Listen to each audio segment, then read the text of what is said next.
I'm ready. Are you sitting comfortably? I am. Nice to see you. Well, Gary, it's really nice to see you. And you, mate. Yeah, good to see you. And catching up.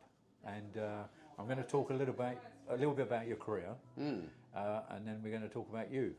Is that all right? That's brilliant. Brilliant. You can say hello to whoever's watching. How you all doing? I just finished a 24-hour shift looking after a guy with autism. So if I'm a bit weird, it's because I am. I've been working. I'm going to start off with music career. And how did things start in 1985? It started before that, really, right? So how I got into the music industry was quite strange, right? So at the age of like 13, my mum had an off licence in the black area of Bristol called St Paul's. And I used to babysit for the prostitutes, right? When I was about 13, and I used to look after 3 or 4 kids. But across the road, their pimps used to run a shebeen, which was like a reggae bar, underground very thing. And I got fascinated by the music. So I used to go over there, I used to sneak out at night, babysit for the girls, and then go downstairs into this illegal bar and listen to this reggae music. This is where I got it from. And I used to watch the black guys on the microphone toasting. And I suddenly realised they were toasting about everything, the community, this and that. And how I actually got into, so I had a background for reggae, and I was kind of used to practice on double cassette machines and everything. And how I got into the music business, I was in Clifton in a bar called The Lion, and I met a guy called Mark Stewart, who was with a band called the Pop Group at the time.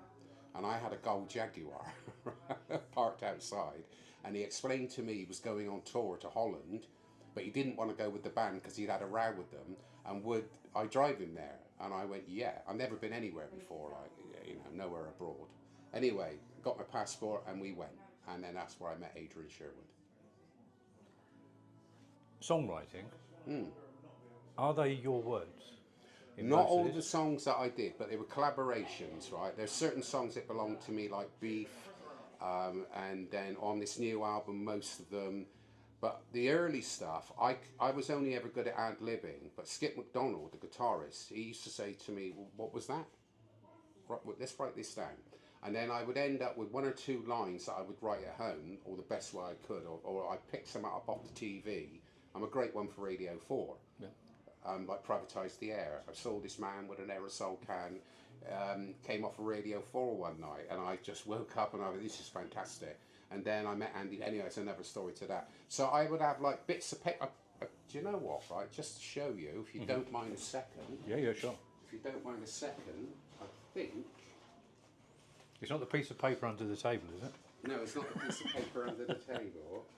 But I don't know if I've got them with me actually. But anyway, I would just write stuff down. Yeah.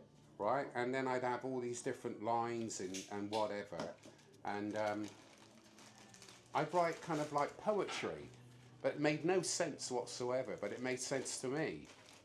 And so that's how the kind of whole thing began for me, really. Like, yeah. Well, I know we're down sort of southwest of the country today, and I was going to ask you if Pam Ayres was writing your stuff. Pam Ayres? No, but I did like her though. Do you know what I mean? But, I mean, like, as a child growing up with all that kind of like funny TV. But but she, she's a kind soul. Yeah. You know what I mean? Nothing wrong with her. We're detracting here a little. No, I'm a great one for like. Well, I watch loads of old black and white movies. I mean, I get home from work and I go bang, right, and I lie there and I'm kind of going to sleep, and then I'll hear something. Hang on a moment, it's emergency surgery without anaesthetic, right? Yeah. It became a song for me. Yeah. So they were in this hospital, 1950s film or something. So I'm afraid, nurse, it's an emergency surgery without anaesthetic. And I thought, that's the nation. So that's how it's emergency surgery without anaesthetic. That's how that became a song. Yeah. Because I could see the way our country is. So something occurs in the things you're picking up in life. Yeah, and all around me. And then suddenly you've absorbed it and then turned it around. Yeah. And it becomes something. Yeah, it's like, so, like, for that song particularly, I was watching this old black and white movie, right, rainy afternoon, just finished work or whatever, And the doctor said to the nurse, I'm afraid it's an emergency surgery without anaesthetic. But 10 minutes before, I've been watching Donald Trump, right? And I'm thinking, ooh, it's a song, it's a chorus, and then, of course, right, I give my friend a ring, Andy Chapman, who made this Violence album. All right, guy, how you doing? I've got a song. And he'd go, sing it. I went, it's emergency surgery without anaesthetic. He went, I like it. Let me go to work on it. You know what I mean? So then, you know, and this is how I write albums in a funny sort of way. Yeah. This is how I wrote Violence album, because I rang him up. This is the deal with Andy. Andy's a bit of a geek, and he's kind of like, he's so dry. He don't smoke, he don't drink, he just works all the time on computers, and he's got this recording studio in his house. And you don't mind you name dropping? No, not at all, right? And he's the sort of character, right? Listen, I have no imagination, right? Don't bore me, right? Give me imagination. I can do all the geeky stuff. I can do the drum tracks. I can do this, but you've got to give me your imagination. So the start of the Violence album went like this. I was about to go to bed. You know, Radio 4? Yeah. You know, late at night they play English church bells on a Sunday? Bing, bang, bing, bang, bang. That's the ring that changed it. And I rang him up at midnight. He's in bed. He said, what the fuck do you want? Yeah. And I went... Radio. All right. I said, he said, what do you want? I went, I've got the first track. He went, what is it? I said, right now. He said, what time was that on? I said, now. He went, I found it. It's in rhythm, you're right. I'll start on it tomorrow. And that's how the English church bells. And then I rang him a few days later, and I was watching Cornwall, you know, the film with Richard Harris. Yeah, yeah. Well, it's on that track. Wow. You know, when you play it, yeah. You go, this government, and Tory this and Tory that, yeah, you are not fit to run a brothel. So we sampled that, and that's where the lyrics started. And this is the start of anything in life, right? Whether you're planting seeds in the ground, you've got to start somewhere. Yeah, but you're conscious. Very. You know, yeah. I mean, you're. I watch everything. But you're receptive to the world around you as well. Yeah, I am. And when I worked in a homeless shelter, right, for 5 years, one thing I was good at was spotting trouble. I still am. Yeah. You know, you can see, I can see things that were going to kick off. So what I used to do was try and separate the two people before it was even getting to that point, and then have words with them in there. But I see it all the time. Yeah. I know when to leave a bar. I know when to see things happening. It's not because I'm some sort of clairvoyant.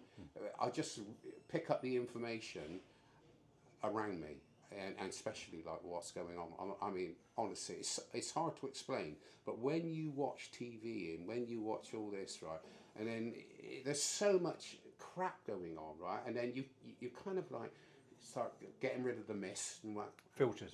Yeah, you filter it all. Yeah. And you think, let's get to the bottom of this, right? Yeah. And this is how the new album came about. So in one sense, it's obviously a good thing for yourself, perhaps, to be creative, because you can be creative from what you're feeling. But as we spoke earlier before the interview took place, I mean, you are trying to get messages out there, and you've been doing that since 1985, or you know, with Human Nature as an example. I think with me, I didn't really know what I was when I was growing up. I never, you know, most people get a career. I never had a career in any sorts. I've kind of made it up as I went along, really, but not even thinking about making it up. It's just happened. But I always like music. And if I hear rhythm, it's like a natural force with me, right? So I'll hear rhythm, and it could be anything from Roger Whittaker track or to anything. I can hear rhythm, and then they might come out with certain things. So like, and then I'll go, oh, that'll fit with that, and I'll go home and I'll write those one lines down in my dyslexic handwriting, which I have to do in capitals because I can't always read what I've written if I join it up. Do you know what I mean? Yeah. I don't know what to say. It's bizarre. If anyone actually seen the way I've made records.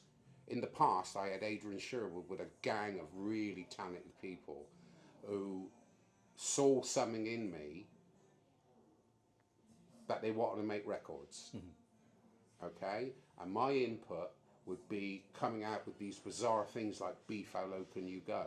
Then I've got professional people like Mark Stewart going, let me have a look at this, what you've done. And then reinterpret it and then redoing it, right, you know, and sit there, right, Gary, let's get the diction right, you know. I mean, I was going, well, I got a Bristol accent. He said, don't worry about it, just do it. Do it in that clear Gary Clail voice, right? But in the meantime, because I believed in this group of individuals, I would then record everything on cassettes and test it out. And I knew I had something. I knew I had something because I watched the audience. They'd never heard nothing like it. It's like I played London recently, and I hit them with the outtakes of the Violence album. And I thought it was going down like a lead balloon. Oh no. They were like, Jesus Christ, what is this? I felt so proud. I got a round of applause, everything, right, you know. I had no intentions of ever coming back, right? But after this Violence album, I'd done a deal with the agent, Susie, who's like, you know, in her late 70s. She heard the album. She said to me, I've come out of retirement for this. I said, well, I'll do a deal with you. I'll do the shows that you've booked. If they're not rocking, that's it, it's over. We rocked it. I kind of knew I could, but at 66, I'm not going to jump around on the stage. Well, I never did really. No. I let the music speak for itself. But we delivered, and we'll see where it goes over the next couple of years. And that's kind of been the music path in some ways, isn't it? Because, I mean, there you were, before 1985, and then you sort of, things filtered out about 95 or something? No, they filtered out about 91. It was like I got quite successful. I ended up doing videos I didn't want to do, but you know, it was for the greater cause, which I thought at the time. But at this period, I was living in Brighton. I was out like Oliver Reed. I was partying every night. I'm going around all of Europe with this gateway carrier bag full of cassette. I mean, it was the most bizarre situation. But what I had was this music. Right, Dub Syndicate, Lee Perry, Mark Stewart in the Mafia, me, Adrian Sherwood's Dub Syndicate on this cassette. And what I did, I found a way, like a jigsaw puzzle, of getting 4 cassette decks going 1, 2, 3, 4. I knew what was on them, what the case was now, with this huge mixing desk, was having a few sound effects and how to put them together into a show with me on the microphone, ad-libbing. And I did it. But I never thought nothing of it at the time. Now when I speak to people who were there, they call me a legend for it because they said it was amazing. But it was like me being a kid playing with my toys. You know what I mean? I knew I had spoken word on that cassette. I knew I had bass lines on that cassette. So, and I'm dyslexic myself, right? So my brain would like, and of course, like the pressure is on. You know, you've got like playing the town and country with a bag of cassettes, and they've all paid their 10 quid or whatever. I got to deliver. So that nervous energy would drive me forward, but the foundation of it was the music that I had on those cassettes. And I went around the planet doing it. And you enjoyed it? Every minute of the day, because my alternative was to be back on the building site with my old man shouting at me, Mad Irishman. Yeah. So you've stopped around about 91. I gather my information about the finish in 95 was based on releases, so or what looked like releases. So it was all the music management, sort of still trying to put something out. No. It was like look, it's run its course, right? I had a manager, and me and him started going our separate ways, right? I got a bit jealous because he started hooking up with Adrian. I was out partying all the time, and I sat myself down and I thought, you know what? I'm going to end up a drunken has-been in Brighton. Leave. Regroup. So I sold my house, right? I still had a mortgage on it, and I went down to Cornwall and I rented a caravan in a field in the middle of nowhere, and I did nothing for 3 months, literally. No boozing, just walking and whatever, and that's another story, like, you know. So I ended up in Cornwall and I ended up buying a chapel. Wow. And opened up as a guest house. Was it acoustic? It was massive. But it was like, I think I've been looked after spiritually as well. I don't know. All I know is, right, I've always prayed and said, I don't know what I'm doing, right? I'm a good lad, look after me. So I've ended up in Cornwall, in a field, in a caravan. but I have 50 grand from the house that was sold, and I knew I had to turn that into something. But even then, you couldn't even buy a house for 50 grand, right? But I picked up the local newspaper after 3 months, and there it was, Kingdom Hall, belonged to the Jehovah's Witnesses, 50 grand. Blimey. Yeah. Blimey, let's go and have a look at this place. And coming from a building background, I could see it had a brand new roof on it. When I walked into this huge open space, I mean, oh God, I just walked in, and it was like 57 foot long by 37 foot wide. They had some cloakrooms and an office at the back and a stage where they used to preach from. I went, I'll buy it. And I bought it. It just felt right. Yeah. And I moved my furniture in, and I had my bed on the stage, right? I had this huge couch opposite the end of that, at the end of the hall, and I had these massive speakers either end of the bed. That Adrian gave me, these old on-use sound speakers that looked like Aztec warriors. Set it all up and sat there and thought, right, you've got a church. What are you going to do? I really didn't know. And then somehow, some way, I got 30 grand together, right? Because I went over to France and I did some gigs as a residency in this nightclub. And I saved up for about 2 years. So I was kind of like not paying any tax, not paying any council tax, nothing. But it had planning permission on it. And I met Bob, Irish lad, the builder, right? Gospel true. And he went, yeah, and he went, how much have you got? I said 15,000. And he went, it's a 30 grand job, Gary. And I went, well, I've only got 15,000. Let me think about it. Anyway, cut a long story short, he did it. Put bedrooms up there. Then I met, being Gary, I met people in Cornwall. Oh, you want to advertise it in the whatever? You want to advertise it? Do B&B, do B&B. So I had like 4 double letting rooms, and next thing you know, I'm packed with surfers. Next thing, because it was right by the sea. I mean, am I going off track here with this interview? But yeah, I love it. I can keep up with it. It's others. Yeah. But That was it. So I'm out of that part of my life, the music business. I'm in Cornwall. I've bought a church. I don't know what to do, and turned it into a B&B. I'm now full of surfers, right? Anyway, after about 2 years of that, I realised I was boozing again, partying with surfers. I had no money again, so I sold it. And I went on a fishing boat with a guy called Nick the Viking, who was going to Pan Pool, which is in Brittany, and I stayed there for 2 years. Wow. This isn't the interview I was thinking I was going to get. Well, but I mean... are you happy to share this information? Yeah, no problem. So you sort of disappeared until around about, and you seem to resurface again in around about 2014. That's it, you got it. With another album. Yeah, and that. But this was much more mellow as well. It wasn't like there were still words within the tracks that had that same passion, but it was kind of done in a brighter way. Would that be quite? Yeah, right well, it was how that came about. So I got back from Pan Pool in Brittany after a couple of years, right? And I'd spent most of the money from the church sale, right? And I thought, God, what am I going to do again, right? So I came back to, rang my dad, and my dad lives in Kentshire, and he said, hello, how are you? I said, yeah, where have you been? I said, oh, I've been in. He said, but what are you going to do next? I said, I don't know. He said, I know a lovely boat for sale.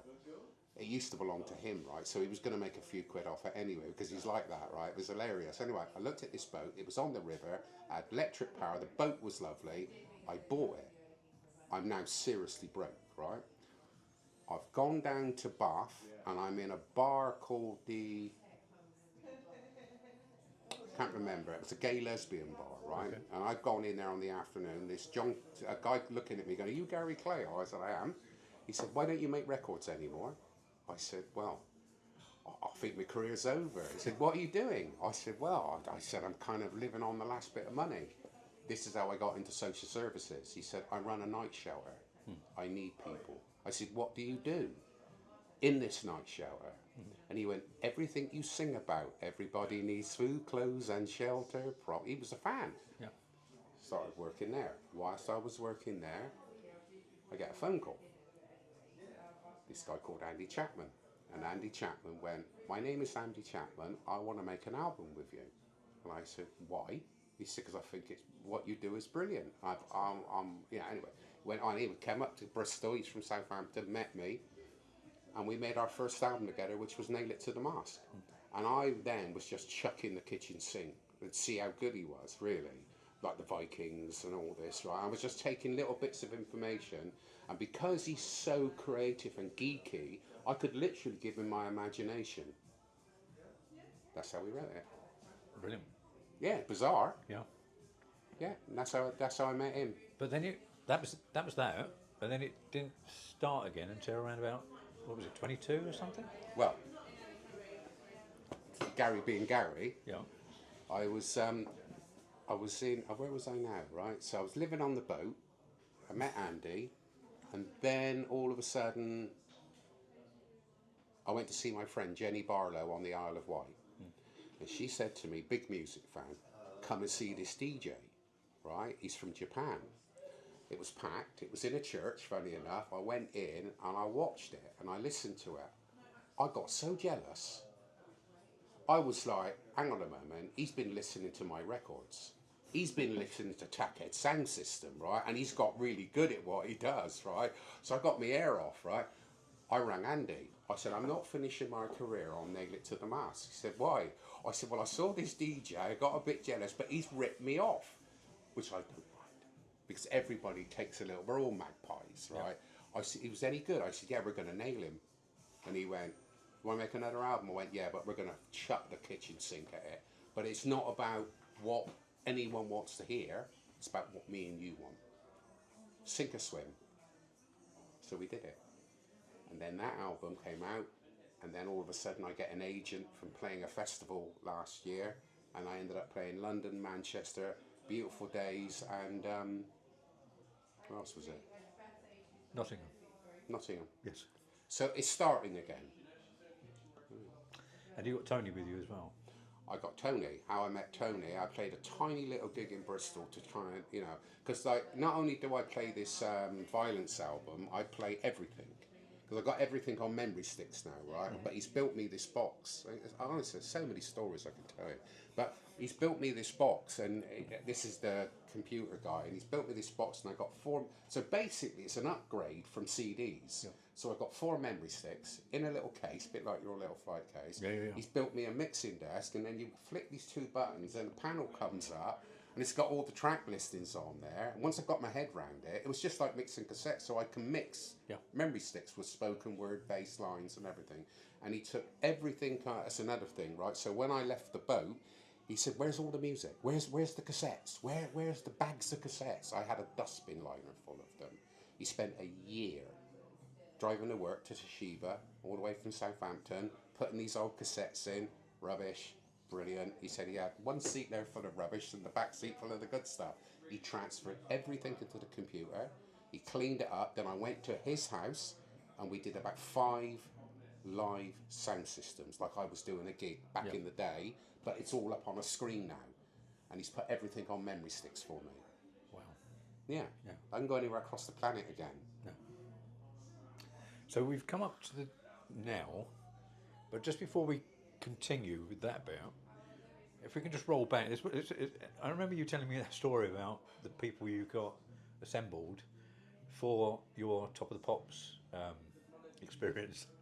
And didn't you say that one of them was a bit garish? He was like... Well, Alan... Yeah. Well, I didn't even know what was going on because let's start the story, right? Yeah. One, none of this video stuff I really wanted to do, right? Yeah. Human Nature I never really wanted to do, but because right, it was a speech by Billy Graham that was sampled by Adrian Sherwood, right, who put it onto the Human Nature track, but they couldn't get clearance from it.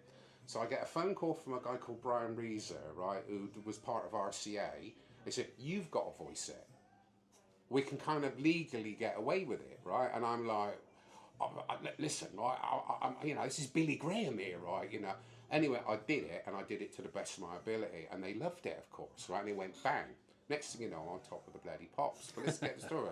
Adrian's just looking at me, laughing. He goes, I can't believe this, right? He said, there's a limousine coming, and we're taking you to the Top of Pops, right? But I'm also with Alan Pilet, who's a cross-dresser or whatever, and his frocks and everything. But we had to stop off at the prison in London to pick up Leo, right, who's just come out of prison. Oh, this wasn't Leo Sayer. No, not Leo Sayer, but a guy called Leo, right? There's another character in our life. Yep.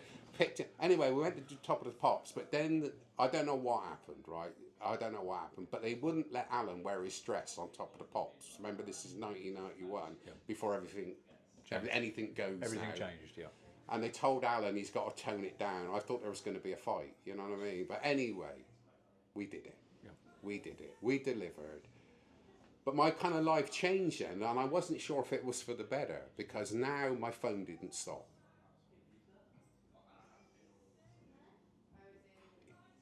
It was a whirlwind. It was a whirlwind, which you've heard a million times before from the Happy Mondays, Mark H. Smith.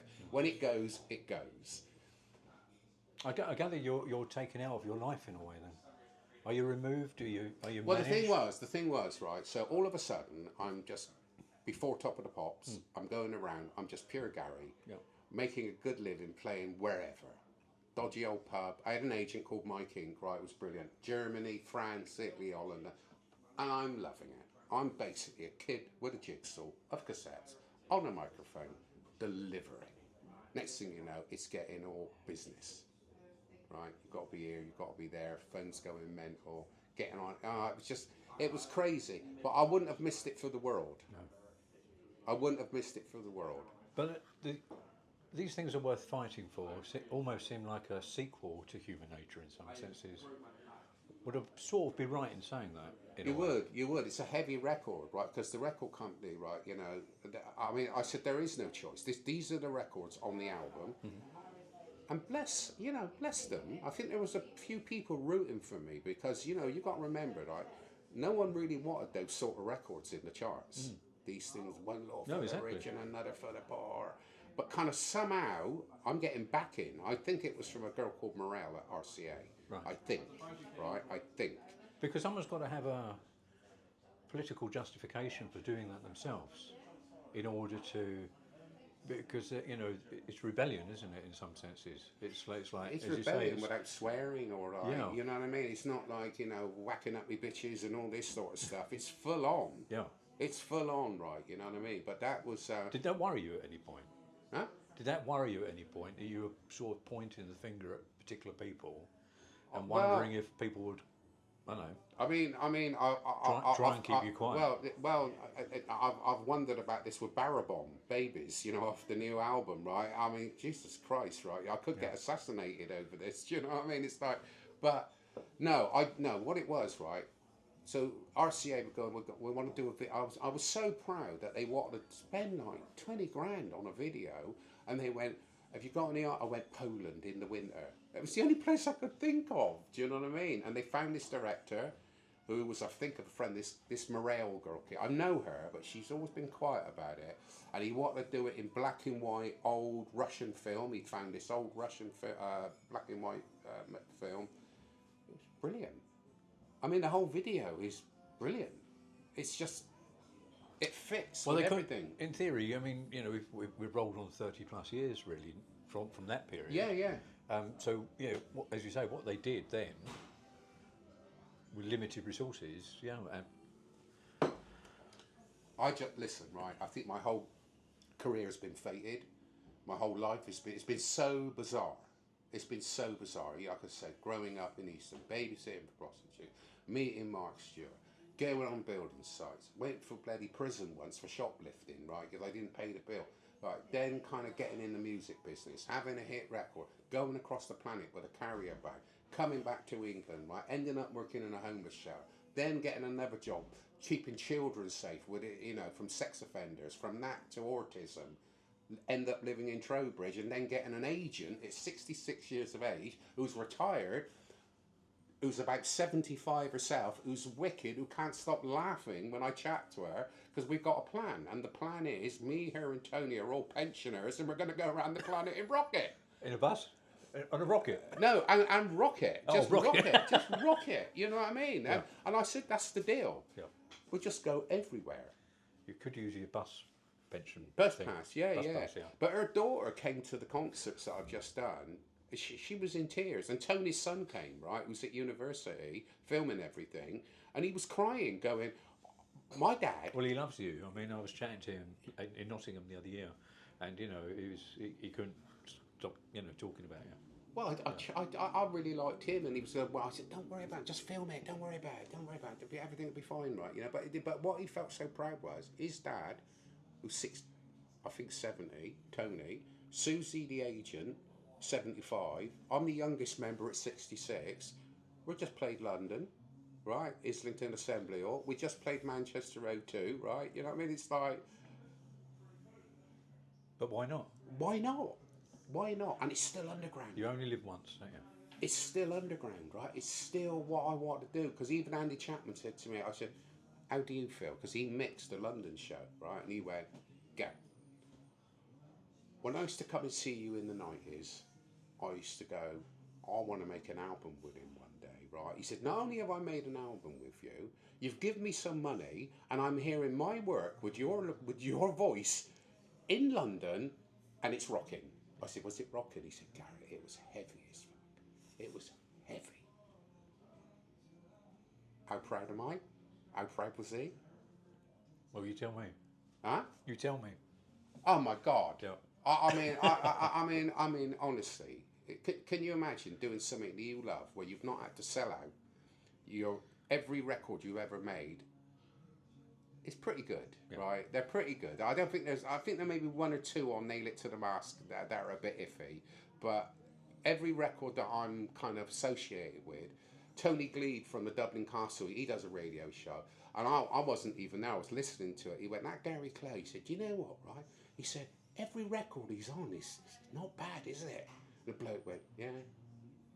Because what's the point of putting rubbish out? Exactly, and that brings us up to what we were talking about slightly earlier before the interview again, that you may be thinking about doing maybe a particular single, maybe, going forwards. Going forward, right? So, I don't even know if I'm allowed to do this, right? But Tony, being a lawyer, or reckons he's a lawyer, reckons, I said, well, I said, no. Anyway, I mentioned it to Andy, right? Would you like to do a version of Human Nature? And he went, you don't seem keen. I said, well, it's like, he said, yeah, you're right, it's iconic. Would you want to touch it? And I went, not really. And of course, Tony said, yeah, I've got, and I already got plans in my head, right? If we touch it, right? If we touch it. So Andy said to me, what we'll do, I think if we're going to have a go at Human Nature, it should be totally live drums, because it's all electronic, Human Nature, right? So Andy plays the bass, he plays drums, right? Tony plays flute, trumpet, right? And all that dan, dan, dan, dan, dan, dan, dan. I've got the original bit of that, right? So what I thought, I'd put Tony on there, pan him from side to side with the trumpets, like the Walls of Jericho, and then flash through them. Live drums, whatever. So the deal is, Andy might start it, right? If it's rocking, I'll lyric it up. I'll put the lyrics on it. And would they be new lyrics to bring it up to date? What I'll do, I'll use the guideline. What is it in the nature of man? But then I'll start putting other stuff around it. Yeah. Right? But the deal is, it's got to be absolutely kicking. If I get in any problems with copyright or whatever, I'll use it exclusively for the sound system. Yeah. For live gigs. Yeah. I think you're allowed to do that for sure. Yeah, so that's the deal. And to be honest with you, I'm not even worried about putting it out. I'd rather just do it for life, because you don't make any money, as you well know, putting stuff on Bandcamp. I think this album's probably made, with all the downloads, you get nothing on downloads. Bandcamp, it's like £3 here, £3 there. I think we've made about $5,000, which ain't bad, I suppose. But what gave me confidence was these last few gigs, playing the new stuff. And you're receiving the energy. Yeah. Direct. Yeah. It's an instant. Yeah, well, I got really worried in Manchester, right? I didn't think they were going for it, right? So I cut the set short.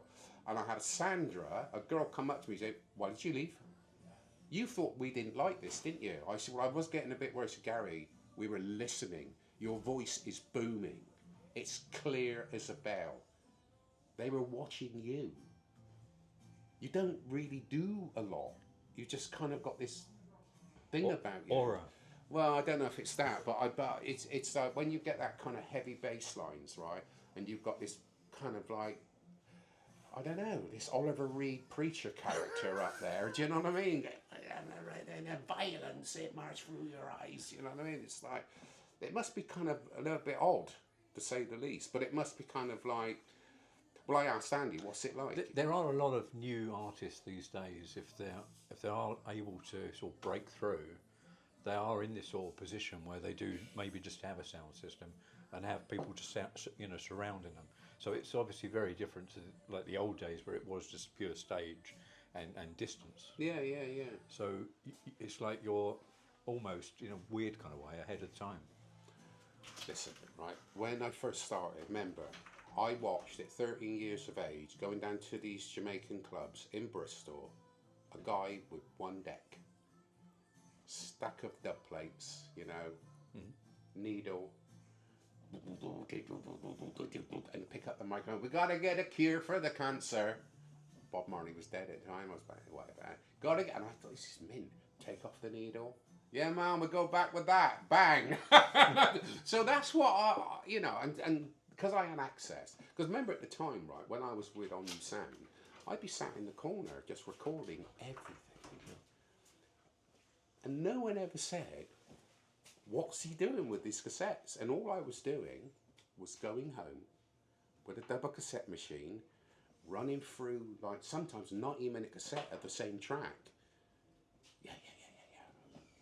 Pause, put a brand new cassette in, record, pause, get another cassette that I've been recording over that weekend, and putting a show together. Never dreamed. They were for a personal thing, right? But then when I'd go up to London and Adrian had Dub Syndicate on, this is how I really started. I go, put that on. And he'd look at me and go, is it kicky? And I go, yeah. I go, I can have the microphone. He went, yeah. So I became the opening act for On New Sound acts. Right. And this is where Paul Oakenfold saw me. Wow. And this is how I got signed to RCA. Right? So every gig, whether it was tack ed thing, I'd be on the microphone 20 minutes before with this cassette I'd made from the bedroom in Bristol, bedsit. Paul Oakenfold at some point was in the crowd and went, what is this? And then I opened up for Front 242 at the Estoril in London, and there was this little bloke stood there all night. And I had Tackhead on there, I had some Gary Clail on, I had some Mark Stewart. He went, what is this? I said, well, it's a bit of the people I work with, right? And he went, can I? And I got signed to RCA, which helped On You out, because then I could deliver the money to On You to make about 3 other albums. Yeah. This is what we did. Perfect. You know what I mean? This is what's nice about the music world. I won't say the music industry, but the music world. World, yeah. Because people within it, and the artists particularly, and the creatives, they are all out there helping and supporting each other, aren't they? They have to now. Yeah. They have no choice. You ain't going to make any, unless you're going to be Taylor Swift. But as you say, I mean, you had someone that was already known standing in your audience, but you wouldn't have known that, would you? No, not at all. I mean, I think Paul Oakenfold, because people like him were like ka-ching and looking for the latest thing, right? You know, I mean, but I was really proud because I never dreamt in a million years, right? Because these things are fighting for. The version that Adrian done was his version. I never dreamt that I'd get someone called Steve Osborne, very good, and Paul Oakenfold, but it was Steve Osborne, to remix Adrian Sherwood's mix. That takes a lot of balls, right? Didn't they do a beautiful job? They remix these things that we're fighting for. Who Pays the Piper? Kicking, right? Beef How Low Can You Go? Kicking, and Human Nature. And they were my biggest selling records. Yeah. So other people heard. I mean, I think Adrian was okay with it, but he'd never had anyone remix his records before, I don't think, right? But when I heard all of those records, I mean, honestly, because Bobby Marshall went up and got the phone. I was with Adrian in the studio when Beef arrived. Remember, it used to go, Beef, how low can you go? Off the End of the Century Party album. And then the Paul Oakenfold mix is a club anthem. And I was just like, woo. And you know it's going. I never dreamt I would get signed to a record label. And I gather it's also because these were going into dance clubs and things as well, these songs. Well, I was playing everywhere. Yeah. So, But the music itself, I mean, by the time it's been released as a single, it's out there, isn't it? yeah, but you had Paul Other Oakenfold DJs can with start my playing music, it. with this remixing. You had Paul Oakenfold who was going across the planet, getting paid vast amounts of money, and he was dropping in beef at the end of the night. And he told me, he had people coming up to him going, "What is this? What is this beef? What is this beef?" You know? And I said, "Really?" He's going, "Oh God, yeah." And now, you know, he said, "I could never play your music in the middle of my set because it was all boom, boom, boom, boom, boom, and you're so off the wall. There was nowhere to it, but I used to play your music at the end of the night." I go, "God, yeah." Like these things they were fighting for. He said, it devastated people. But you could not fit it into a DJing set. Yeah. He said, only you can do that. Which I was, because it was natural to me. Yeah. You know, so yeah. So, what have I got here? I've got, just referring to my notes. Okay, so this really was is like the interview going to a second part, because it is talking about your life rather than the music. But I've written here, you appear dedicated to passing on good messages and being an all-round good person. Therefore, there is a question I'm asking here, but it's what have I found, what I have found most inspiring is the work you've been doing and the people you help when you put music to one side, and possibly elaborating for the listeners what you took on during the journey in between the music now. So it's almost like filling the gaps of when you wasn't doing the music and then the Well, I needed a job. It was simple as that. Like I said, this guy recognised me in Bath and then he said to me, "What are you doing?" I said, "Nothing. I'm living on the last bit of money I got. I had the boat." And he said, "Do you ever talk about the homeless, working with the homeless?" And I went, it kind of frightened me a little bit in a kind of funny sort of way.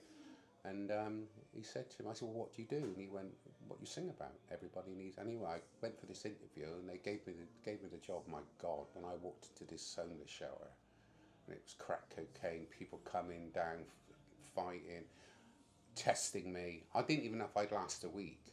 5 years later, I knew everyone along the streets in Bath. So was there kind of a mix of, or a turning in the sense that, as you say, you needed a job, but was there a point where you started realising there was maybe a vocation in what you were doing? I knew straight away. Right. As soon as I walked in, as soon as I was there, and I think when I say as soon as I walked in, I thought, can I do this job, right? But then when the homeless people, they're tough people, right? Remember, they live on the streets. When they realised I was okay, they start talking to me. So if it would, and what I realised was like that if I was getting threatened, which you do in that sort of work, other homeless people would stick up for you. So I was kind of protected. And then those little groups of people looking after me, because remember, I was making sure they had a room for the night, they had clean clothes in the morning, because I do all the washing, get it sorted out, make sure the beds were done. If the chefs didn't turn up, jump behind the queue and sort all the food out.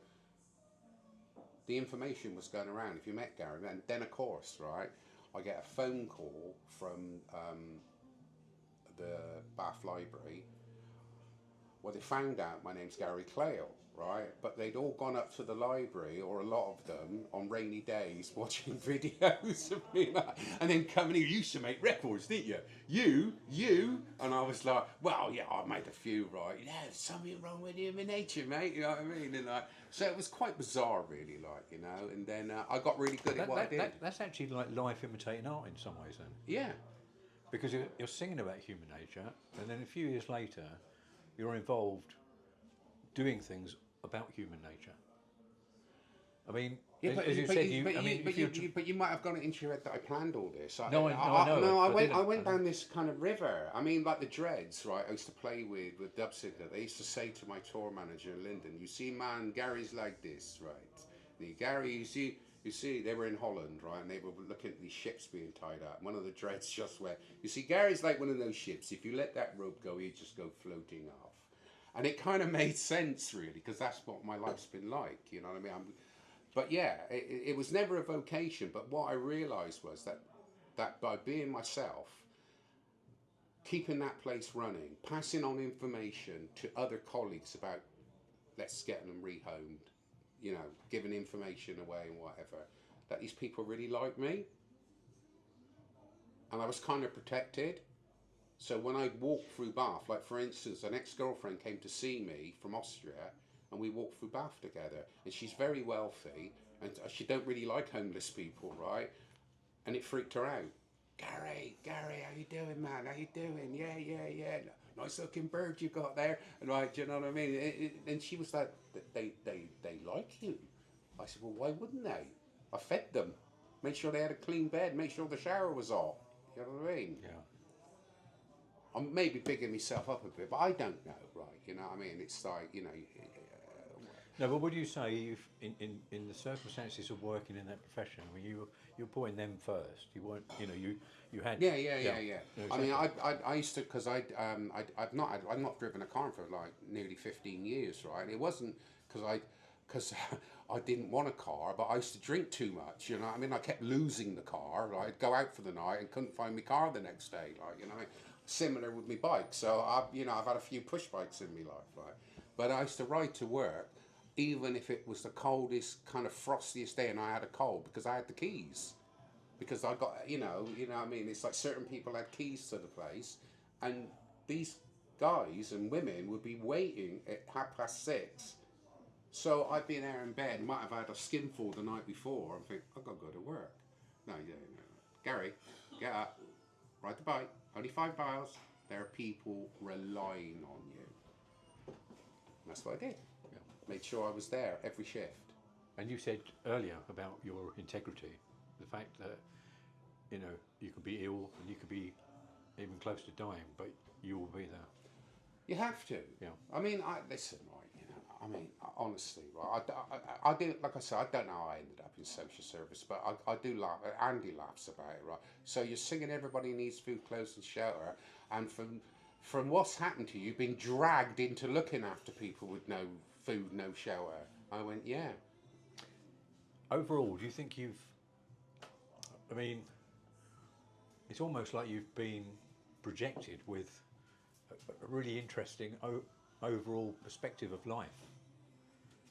Like you've got the contrast of obviously being involved with something that, you know, boosted you, but equally, as you say, with Well, the words, I mean, they say if you've got nothing, you've got nothing to lose, but I demand the right to choose. Yeah. If you come back, look, there's going to be certain people who are going to listen to this, and some people think he's bloody crazy, right? There's other people going to understand exactly what I'm going to tell you now, right? If you come back, if you come from a family where your dad was a complete nightmare, right? A bit of a womanizer, a bit brutal, whacked the shit out of your mother. You were on the run when you were 13, right? You were shoplifting by the time you were 14. You were babysitting for prostitutes. You were whatever. I'm still okay with my old man, right? You've had a strange life to begin with. So when you kind of like been in the pop or the music industry, had this kind of weird career, disappeared for a while, went on the heavy drinking for years and then stopped, then drinking again, then ended up in Cornwall, then ended up on a Viking ship and going out to Pan Pool, right? Ended up DJing in a nightclub, then coming back and getting a job in a homeless shelter. I honestly go to myself, I guess it was fated, do you know what I mean? there's that saying, isn't there, about people sometimes looking back at themselves when they're younger and wondering if they, you know, if you were able to talk to yourself back then, what would you say to yourself? I wouldn't know what to say because people, I tell them the stories. Andy Chapman knows all the stories about me, everything, and he laughs, he's crying. This is a book. Yeah. This is a serious book. People would be crying, right, you know, about your life, like, you know what I mean? I get a bit sad sometimes because I've got brothers and sisters who've all got family. I've got no one, right? But I've got quite a lot. Actually, I've got about 5 really good friends, right? I think I'm one of those lone wolves in life. Right? I hate the word wolf, right? Because I'm not a wolf, right? But I'm one of those people who go out. I've been so used to being on my own, even when it's school. Because when you're at school and you're dyslexic, before they knew about dyslexia, you're on your own. Because what would happen was, a bit like job interviews, right? You go to school, they give you books, you can't read them properly. I can read perfectly now, but it was self-taught.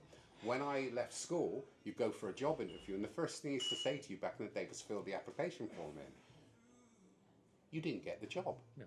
So you would end up, right, trying to carve out a life without hurting anybody. Unfortunately, a lot of people who can't do that, they hurt people. They become gangsters, they become drug dealers, they become violent people because it's the only way they know how to make a living, or they might enjoy it. You know what I mean? I always prayed and I said, whatever I do, and I was a little bit of a scallywag, but I never hurt, I never raised my hands to anyone. I did the best I can. And I think if there's a spirit, it's guided me through in things I didn't really want to do, but it's made me a living, like ending up working in homeless shelter. I didn't start off to, I'm not some sort of Mother Teresa. Pariah. You know what I mean? Yeah. It's like situations, I needed a job. Yeah. I ended up working in a homeless shelter, and I've spent 18 years of my life looking after other people. So yeah, I'll take the medal. Good. I'll take the medal. And so you should, you know because I mean? as I say, I think our lives are structured in a way where we are confronted with obstacles and hurdles in our life. All of us, I think we've all got sort of different variations of things occurring to us at different times in our lives, but it is the way you deal with it. And as you say, quite rightly, you either you get angry with it and you start going bad, or you just go bad. You go bad where you don't give a shit about anyone, or you think you don't, and then as you're dying, you've got tears running down your face, wishing you'd never gone down that road. So I mean, I can 100% say here, you don't regret nothing you've done, because it's a couple of tiny little things, right? You know, but you wouldn't have changed your life. This is kind of what I'm. Well, saying. you know, do you know? To be honest with you, right? You know, I think out of my, I knew I never wanted to go on the building, because I see when you've been on the building sites when you're a young man, right, being told this is what you're going to do by a mad Irishman, you've done anything to get out of it. Do you know what I mean? All my family are all builders, right? You know, and they've done really well. They kind of laugh at me, right, for earning £13.50 an hour, right? And they're all earning like £300, £400, £500 a day. However, I've had such a weird career, do you know what I mean? Like music industry and everything. But I'm still here. I'm still here. I've got a roof over my head, right? I've got a new album out. I've just played London. I've just played Manchester. My health is good. So, would you share one idea with me? Because I keep saying the only thing we've got in life is time. Time. And that has to be the most important thing we have. Yeah. And a lot of people sort of misconstrue life thinking it's money. No, it's not. It's not. Do you know what it is, right? You're going to laugh at me now, right? And I don't want you laughing or the audience laughing, right? But we won't know if the audience will. Well, exactly. But, you know, when you watch the Titanic, right? When you watch the Titanic, and he looks at her before he drowns, he goes, "Rose, go and live. Go and live." That's me. I've just lived. I've just gone, you know, it's like sometimes when I've been so broke, it makes you live. It makes you do things. It makes you get off your ass and end up, because like my worst nightmare was to like have to get a job in a factory.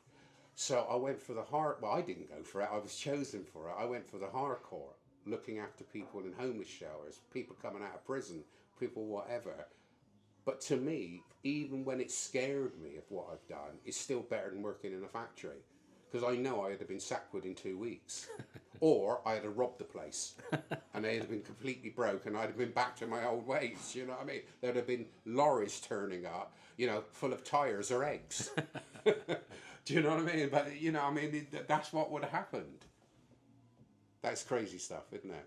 Well, I think you've wrapped up on the best interviews I've done. And, brilliant. I think very, you know, it's a bit crazy, but I've tried to give you a bit of an insight. Well, I don't want to dig too deep because I think you obviously share everything with me.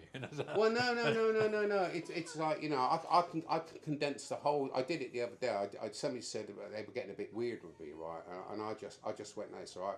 I said I was born to a mad Irish family, right? I used to babysit for prostitutes. Then I became a shoplifter. Then I had enough of that. Then I became a pop star. Went all across the planet. After that, I spent all the money, and then I ended up getting a job in a homeless shelter. I then went to work for people coming out of prison. I now work for a guy with autism. End of. Well, that certainly brings us up to speed. Brilliant to meet you again, Gary. All right, mate. You're a great guy. And I'm glad we've told your story. And And that's hopefully, it. Watch the people- next part. Only Well- got 25 years left. and we hope that people can learn from this as well. Never give up. Always be kind. That's all. Just be kind. If you're a tough one, right, look after people who are not tough. Right? That's all I'm asking. Right. Find a way. Right. Share what you got. You don't have to share all of it. You know. Just give a little bit away. But just be kind. And if you're kind, you'll have nice friends. And when people are down, what would you suggest to people? That's when you get really, really funny. Start laughing at yourself. Go, oh, here we go then. Well, I'm getting old, getting a bit fat. Right, what am I going to do? Go down the gym, go for a walk, or pick yourself up and start again. And actually, here I am, you've just triggered another question. And where do you think music fits into all of this? Because music does resonate with people. I think it's like some kind of force that outside the planet, you know what I mean? I think it's some kind of weird force, like whatever, like, you know, I mean, how can, I don't know. But what I do know is this, right? I have to jump in a car every day, well, not every day, but most days, with this autistic guy, and have to listen to Heart FM. I've done my head in with it. Is it time to listen to Royston Radio instead? I tried to get him to listen to some other radio, but he's not having it, right? Right. But most of it is dross. I'm not being horrible, right? Because I don't want to go down that road of like people go, well, you know, I used to love Elvis, and it all got a bit weird. But really, there's some these commercial radio stations, but every now and again. But then Tony Rafter told me this: there's more money being made today out of the music industry than any other time in history, but the artists are not getting paid. So I'm glad I asked you that question. Pertinent at the end. The only money I've ever made out of the music industry was live gigs. That carrier bag, honestly, people were, well, you must have got some, I never got nothing from Human Nature because I had what's it called to pay back, advances, and I was never massive. But where I made some really good living was the bag of cassettes, and I'm back now with this box. Well, good on you, man. Yeah. Good stuff. Thank you very much. You're welcome. Yeah.